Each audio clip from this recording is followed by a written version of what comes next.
The Croatian vampire, Jure Grando. The village of Kringa, in the Istrian peninsula of Croatia, was a quiet, God-fearing place in the 1600s. Farmers tilled their fields by day, and by night, the villagers locked their doors tight against the wolves and thieves of the forest. But in 1656, when a man named Jure Grando died, the true horror began. Jure had been a stonemason in life, a man of grim demeanor.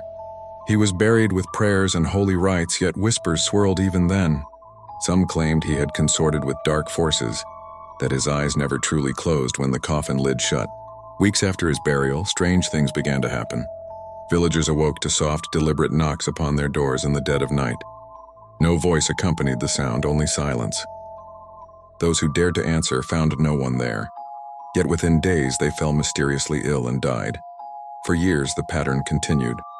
The villagers learned to dread the knock, a hollow sound that meant death had chosen its next victim. Mothers clutched their children. Men prayed at their thresholds, and yet the knocking always returned. But worse still were the sightings. People claimed they saw Jure himself walking the village paths, pale and bloated, his eyes glowing faintly in the moonlight. He did not speak, but his grin stretched unnaturally wide, revealing teeth that glistened like blades. Women swore they felt his breath at their windows, icy and foul. The priest himself claimed to see Jure lurking in the shadows near the churchyard, crossing himself in terror. 16 years passed like this. 16 years of fear. At last, in desperation, the villagers gathered one stormy night with their priest leading them. Armed with torches, shovels, and stakes carved from hawthorn, they marched to the graveyard. They dug furiously into the earth until they uncovered Jure's coffin. When the lid was pried open, the villagers recoiled. Jure lay inside not as a skeleton, but as if freshly dead. His skin was ruddy, his beard had grown long, and a cruel smile curled on his lips. Blood stained his mouth. The priest ordered the men to drive a stake through his heart. They raised their mallets and hammered, but the wood would not pierce him. It splintered and bent as though the corpse itself resisted. Again and again they tried, sweat pouring down their faces, until at last, one man seized an axe.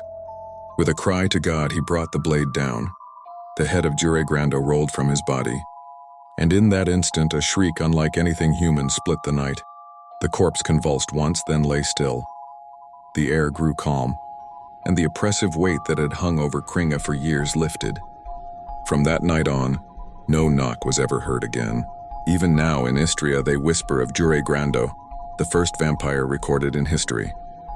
His story is passed from parent to child, a warning that sometimes the grave does not hold the wicked.